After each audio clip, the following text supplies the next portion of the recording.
want to welcome back to a second chance, Philip Jones, kidney transplant recipient. And hi, I'm Tafaro Cook, two-time kidney transplant recipient and founder of Kidney Care Coaches, where we coach people with stage 3 to stage 5 kidney disease. If you or you know someone who has kidney disease challenges and needs to be coached with your modalities, hit us up at kidneycarecoaches.com. Awesome. So we're going to jump straight into this. I apologize for the lateness. Everything was on my fault. But to jump into it. Your boss says you got sick at 24. Think about kidney disease. Before diagnosis.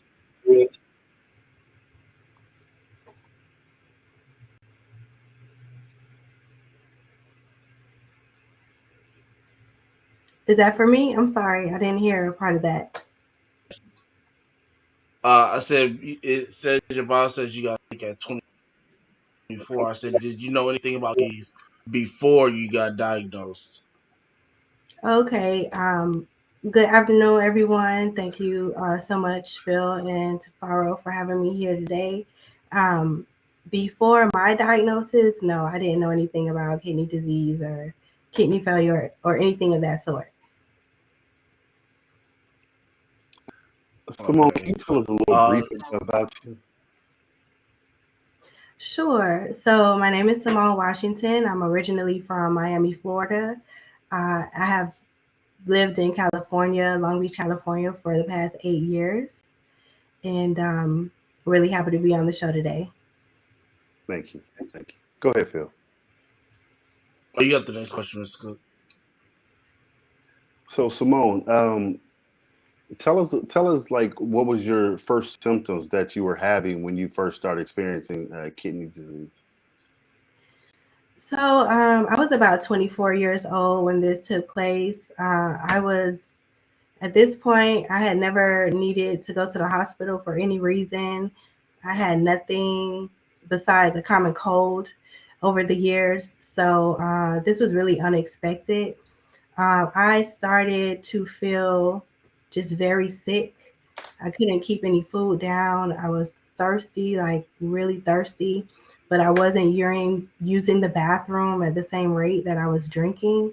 And so began to retain fluids like in my legs and my ankles. And I just didn't know what to do, where it was coming from. And so I went to the emergency room. Yeah, I think we both experienced those things before, especially at a young age. What was what was your thought process when they first start telling you, ask you about how's your kidneys and things? Because that's the experience that I had, and I'm pretty sure you had this experience also. Can you go in a little depth of that? That first initial. Well, at the time, I had just finished graduate school and I had just started a new job. So I was in my probationary period at the time, which means that I didn't have medical coverage yet. Mhm. And that resulted in a 22-hour wait in the emergency room lobby to be seen. So that's a whole other Yeah. conversation for another time. But once I finally did get seen, I was immediately diagnosed with end stage renal failure. So there wasn't really a conversation that I can recall about it because they were such in a rush to address what was happening in the moment and get me stable. Right, right. Did they have a end stage renal disease has lots of names. Did they come up with any specific disease that you may have had, anything like that? So the doctors never confirmed the exact cause of my kidney failure. I don't have diabetes. I've never had diabetes. I've never had high blood pressure. I've never had disease. Those are usually Right. the main causes. I didn't have any of that. Um, but the doctors did also find that I had FSGS. Hmm. They diagnosed me with that at the same time. I don't remember exactly what those words stand for, but it's a cousin to lupus, Yep. and so it has something to do with your immune system in that way. But they didn't say that that was the cause of my kidney disease. So honestly, I don't have I don't have clarity on what caused my situation. Yeah, FSGS is a focal glomerulonephritis is what it is, and Mhm. kind of similar to what I have, and the same cousin to what my disease is exactly. And it's an autoimmune disease also, like you just said. So, and those are the same symptoms I had at an early age also.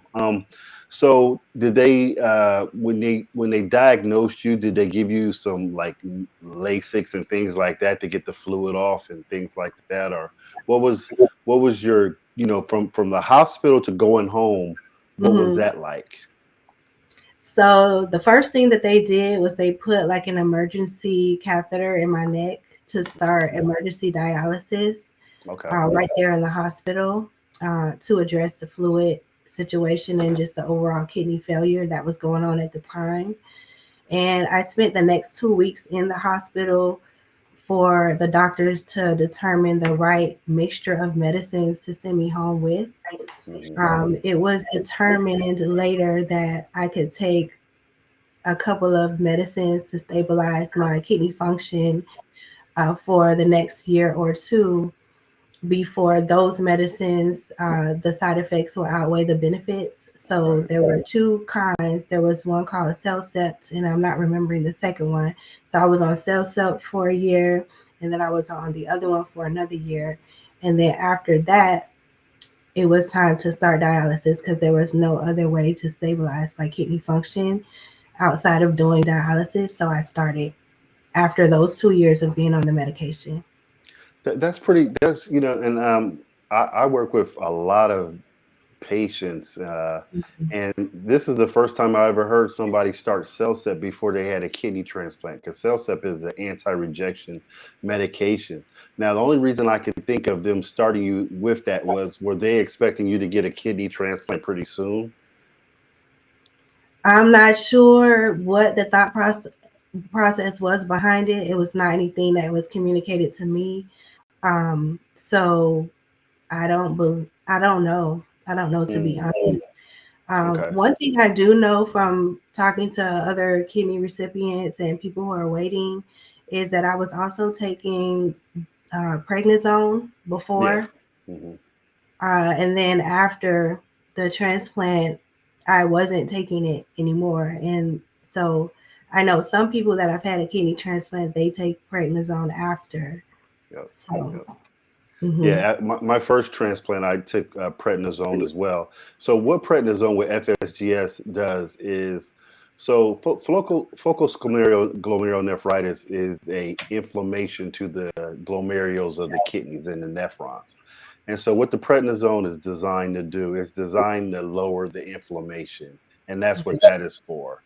Um, some people can tolerate it, some people can't. Me, on the other hand, I can't tolerate it. It just makes me feel terrible. It blows up my face. It makes me feel just yucky. I'm not that guy. So I tell my doctors all the time, don't put me on it. We go at it back and forth all the time because I'm just not that guy. But so when you started dialysis, did they keep the CVC in, the central venous catheter in, and during that whole time, just then you started dialysis when you left the hospital, or did they take it out and then you kept on, living?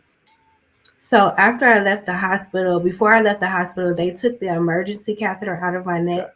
Okay. Okay. And then, like I said, I didn't actually start dialysis for 2 years after leaving the hospital.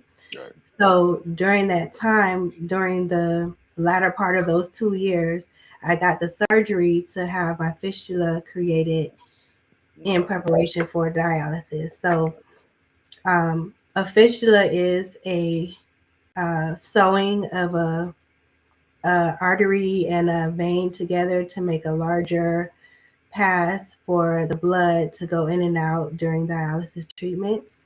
Some people have a graft install, which is an artificial tube that does the same thing. But the doctors felt that my vein and artery were good enough to perform the dialysis well. So that's the route they went for me. I still have my fistula, it's still active.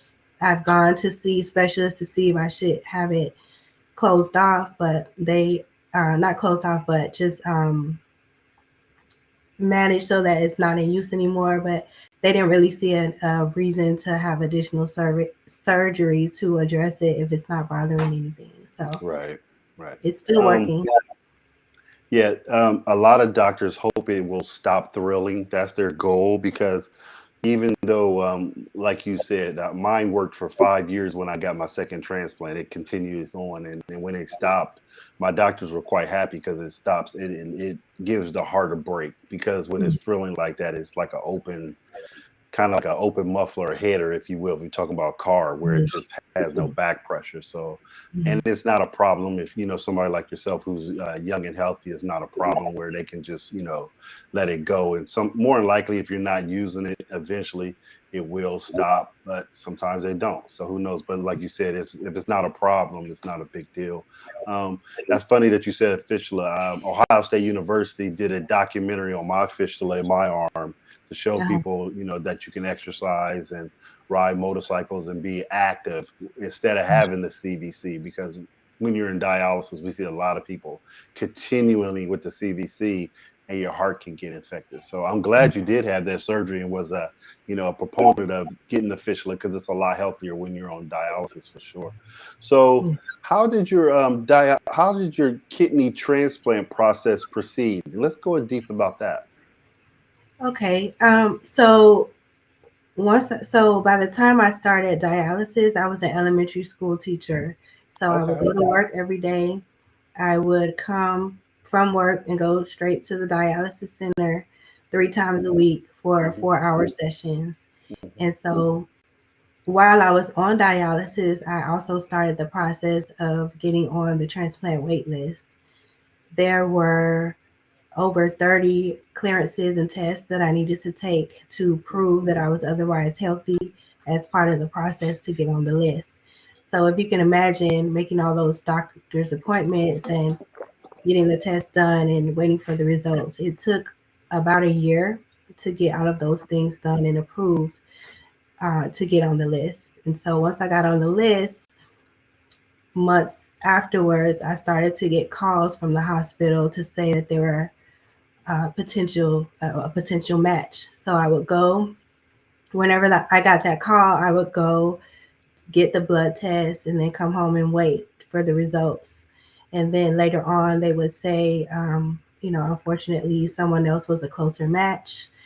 This happened 6 times, Wow. but on November 17th, 2010, which was about 5 years after my diagnosis, was when I got the seventh call, which was the call that this is your kidney, this is your match. We need you to be at the hospital by midnight to check in.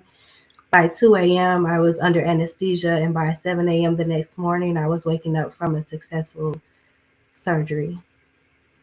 Awesome. Awesome, man. That's good to hear. That's wonderful. Um, have you ever spoken to or heard anything about your donor? Anything like that? Yes. So my donor was an 18-year-old young man. He lost his life due to gun violence, and his family decided to donate. Um, I'm forever grateful for the decision that they made, and Yeah. I hope that knowing that they helped to save my life and other many others' lives and enhance many others' lives, I hope that brings them some level of comfort while Right. they live with the loss of their loved one. Right. Yeah, that's a true blessing. So we want to thank that family for sure for donating because that's big. We see it's unfortunate what happened to him, but we see a lot of people like Simone talked about even in her bio that we see a lot of people needing kidneys and needing these organs, but not receiving. And we have a lot, especially in the Black community. And I'm a big proponent of advocating for people becoming organ donors. I'm a two-time kidney transplant recipient. I'm still a donor. So just want to tell Yeah. people out there, even if you are a recipient, you still can be a donor. Just want to tell people out there, and I'm a donor. I'm a big proponent of it, and I've been donated twice to me, so I'm a donor also. So just wanted to briefly talk about that. So after your transplant, how was your recovery? Let's talk about that. Let's talk about your experience recovering. Okay, and I just wanted to back up a bit to add to what you just said. There are 18 people every day that die waiting for an organ transplant, and so that's part of why I'm here. And I really do appreciate you guys having this platform just to spread awareness and let people know like how important this is. And so, and it's like you alluded to earlier, like we as African Americans are more likely to be on a wait list or be in need because of the causes, right? Diabetes, heart disease, high blood pressure, they affect our community more than others. So we are the ones in higher need, but we're also the same community that have higher apprehensions about registering to become donors. So we'll talk more about that later on in the show. But my recovery was a slow process. You know, you have to take things really easy, not walking too fast, taking a ton of meds, you know, right in the beginning, being on a very rigorous schedule to take your meds at certain times throughout the day, um, needing support, you know, having family members around to help me just get around and help um, get bathed and things of that nature, because not being able to do a lot of those things on my own and all like that. And so it was a slow process, just doing everything that the doctors say to do, go to all of the appointments. There were lots of appointments in the beginning. So the meds and the appointments wean off over time, but there's a lot of it, you know, right in the beginning. And the doctors are just trying to make sure that your body is accepting of the new kidney and that there are no complications. Right. So what's funny about my story is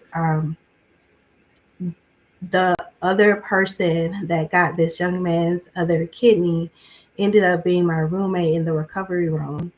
And so I got to meet her, and we are kidney sisters. Like we still keep in touch. And so once we both got released from the hospital, so she kind of went back to work more immediately. Like she and her partner had their own business. It was in Texas, and our surgery happened in mid-November. So just prior to the start of tax season, which is the time that they make the most money for their year. So she went to work more immediately, and she, as a result, had a lot of more complications with her transplant because she didn't have the luxury of taking it easy the way that we're supposed to. And it did result in lots of complications. So it's important to do exactly what the doctors recommend and really take the time to heal the way that you need to so that you can have less complications in the longer run. I agree. I think that's very, very important. We see a lot of people wanting to rush back, and you have to understand, just like Simone said, you have this new precious organ, and it's trying to adjust to your body. Your body is trying to adjust to that. So, don't sacrifice the money for this precious organ that's invaluable. This thing is valuable more than money because it's saving your life. And I agree with that. I've seen that happen quite a bit, and I'm glad you made that point because that's very, very important. Phil, go ahead. You know me, I can ask questions all day. So go ahead, Phil. I apologize. Oh man, brother, have at it, man. Have at it. We'll go to a commercial real quick, and we'll come back and ask some more questions. Okay.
Welcome back to a second. So obviously, I got one question since we touched on a lot.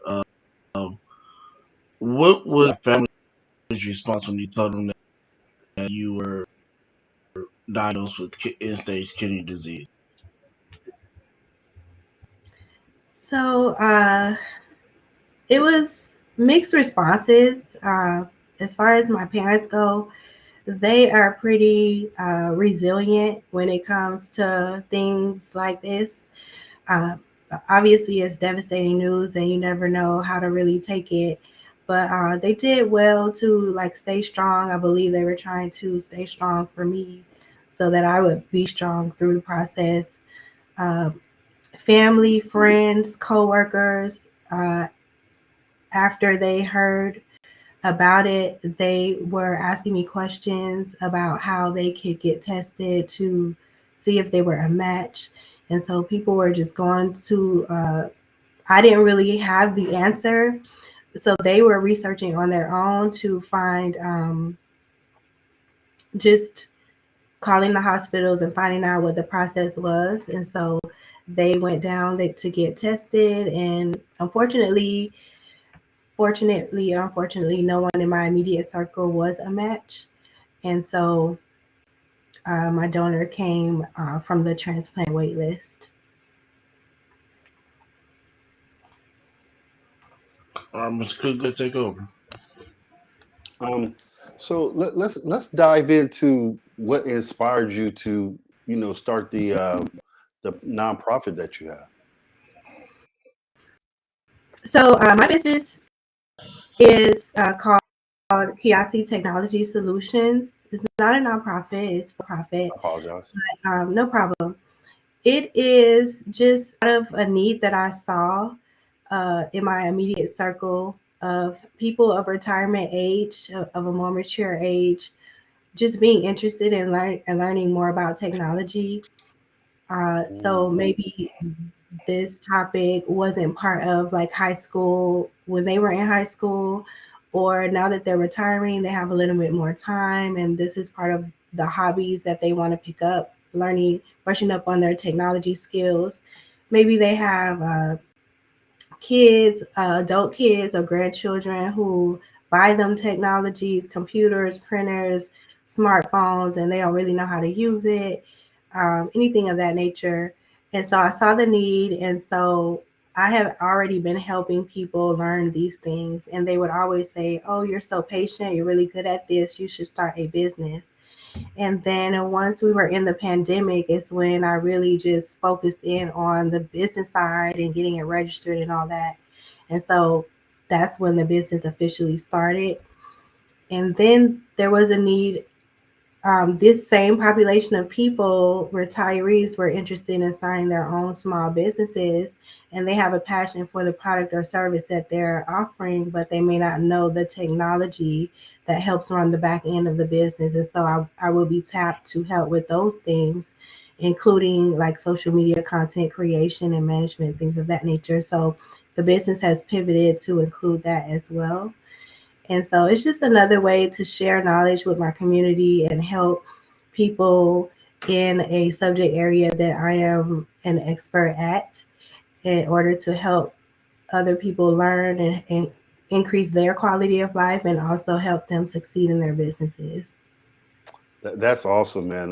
One thing I could say, my mom, she's 87 right now, and she did taxes up till she was like 77, and Uh-huh. now she's a text wizard. She be on our family chat, like killing the game. We be like, and every time I talk to her, she's on her computer doing her thing. But people laugh, but she, like you said, though, we have that older community that people don't even touch their phones or their computers because they're almost afraid of them. So Mhm. I'm glad you saw that niche right there, because that opened up a lot of people's world right there, where they like, oh, I could just do it like this. I could pay Yeah. bills online. I don't have to, get the mail out, the stamps and all that, old school stuff. You just pay your bills online and keep it moving. So that's a really, really great niche, man. That's awesome. So you're an advocate, right? Also. Yes. So I'm an ambassador for One Legacy, which Okay. is one of the largest OPOs, organ procurement organization. Like they help to facilitate the process of organ, tissue, and eye donations. But Okay. it's also a public education organization. So we go out into the community at various events, parades, festivals, and the like, just to educate the public on what it means to be an organ donor, to be available, to share our stories as a way to encourage them and inspire them to register and to really help them understand the need and to be available to answer any questions that they have about the process or what it means to be a donor. Just all in the effort to spread awareness and increase those donor numbers. That's good. And I know you guys have to debunk the myths out there, because we have so many myths that people say. I think I've heard. What's the craziest myth you heard so far? Um, I wouldn't say the craziest, but the one I hear most often, especially in the African American community, is that, I was brought into this world with everything and I want to leave the world with everything. That's what people say. And so my response to that is if everyone thought the way that you did, then I wouldn't be standing here today talking to you because no one would have donated to save my life. And so it really does make a difference when people get to meet a recipient, someone who has received a second chance at life and share that story and just look them in the face and like a tangible thing to help them like reevaluate the way that they have been thinking about this whole donation process. It's like I'm living and breathing standing here with you today because someone said yes. I Right. also think that it's important to really just explain what it means to be an organ donor because being out in the community and having these conversations with people, I realized that some people believed that saying yes to being an organ donor, they thought it meant that it was the same as giving blood, like that you would be carted away immediately after saying yes and something would be taken at that moment. And it's like, no, that's not what we're asking. That's not how it goes. What we're asking for is that when you register to be a donor, what that means is like once your life has ended and once you're done using all of your things, that you're saying yes, that someone else can use it after you're done. Um, that's what we're asking for, and that's what it means to be a registered donor. There is an option to be a living donor, but that's a separate, different process. Um, and that's something that you can volunteer to do as well. But that is what we're asking for when you register. Is that once you're done with your life and you've lived to 150 years old, that after that time you would say yes, that someone else can use your organs, your eye, your tissue, your skin, whatever is valuable at that time to help them continue to live and enhance their life. That's awesome. Great way to put it. That's funny because I hear that same one too, man. I've been here with it. I'm a leave with it. That's the I think that's the cop out one. So, but what you said was, hey, I wouldn't be here standing here. I think that's a good comeback. So I'm gonna have to use that one as well. That's remarkable. But let me ask you a question now. I don't know if you know any information with this because we see female donors and things like that, but I never asked this question. Now, how hard is it when you receive a kidney to get pregnant, or do they have any challenges if you get pregnant, or do you know any information with that? So yeah, so at one of the community events that I volunteered at, I did get to meet a young lady who was a kidney recipient, and she had just had a baby a few months ago, and the baby, she had him with her at the time, and so I asked her, I was like, how was it for you as a kidney recipient? And she said, oh, it was fine. She had no complications. She just, the only thing that they ask is that you let your doctors know as soon as you know that you're pregnant, and they just have to modify your medicines because some of the immune suppressants, one in particular, myfortic, they Yeah. have to take you off of that and replace it with something different while you're with child. Okay. Yeah. So we all know, and a lot of people might not know, that when you do get a kidney transplant, they put it in front of you. They put it on your left side. That's the first one where the first one goes. And she had no complications physically as the baby got bigger with the kidney. The kidney stayed in. So that's pretty amazing. It's pretty awesome. Yeah, she Wow. said that her process was fine, that she was carefully monitored by her care team, and she was fine. And by the way, my kidney's on my right side. Oh, okay. They put it on your right side, your first one. Really? Okay. Yes. Oh, I'm Yeah. sorry, right side, not left. Yeah. My second Yeah. was on my left, so that's why I would say. You're right. Okay. Right. Okay. Apologize. Yeah. You're right. Phil, go ahead, man. Uh, Honestly, you guys ever have a conversation? I don't have any questions for her. If you have any, that's your last few, and then wrap it up if you have any more. Okay. So what else is on the horizon for Simone these days? Well, I do like to share, like, after having this second chance at life, like what's been going on. It's been 12 years. What's been going on? So in these 12 years, I moved to California. I reside in Long Beach right now. I've been able to develop my career. I currently serve as a software analyst on a local university campus. I've been able to build my business, but most importantly, I've had more time to spend with my family and my friends to create memories, and that's something that's truly invaluable, and I can't express how grateful I am to have the opportunity to do that, and just to volunteer as an ambassador to continue to spread the word. It's really my way of trying to pay it forward or do something tangible as an active way to say thanks or show thanks for this second chance of life that I've been given. I look forward to continue to live a full life and just see what God has in store for me moving forward. Awesome, man. That's awesome. It was great hearing your story. I have no more questions, but it was great meeting you and great talking to you on this podcast. We apologize again for the mishap earlier that Phil Jones decided to throw at us unexpectedly, but it's all good.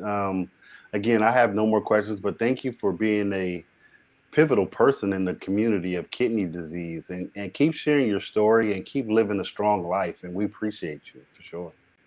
Thank you so much again for having me. And I did want to add that if anybody is inspired to become an organ donor after hearing our conversation today, there are many ways that you can register.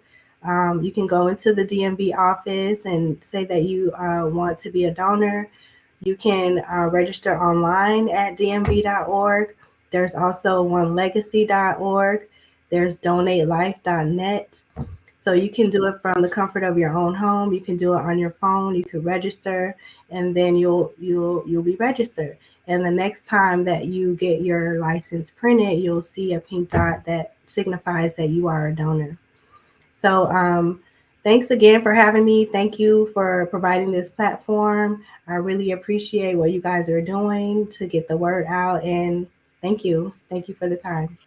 Well, thank you for letting us share your story, and like I said again, a wonderful story, I might add. And keep on staying strong, keep on doing your thing, and again, we thank you. Thank you so much.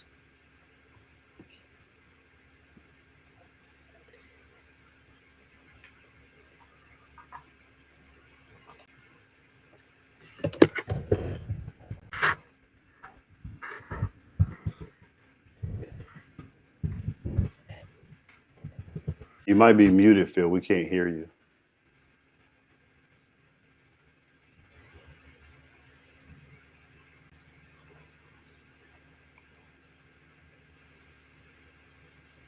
Phil, you might be muted. We can't hear you.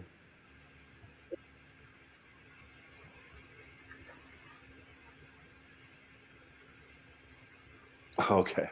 Well, I guess Phil can't hear us right now. His vocals are out. So we just want to thank you and tune into next Wednesday. We'll be having, I don't know the guest yet. Phil's gives me the guest eventually, but we will be having a guest. I don't know who, but tune into next Wednesday. And thank you so much, and thank you again, Simone. My pleasure. Thank you for having me. Again, thank you. We appreciate you. As always, thank you everyone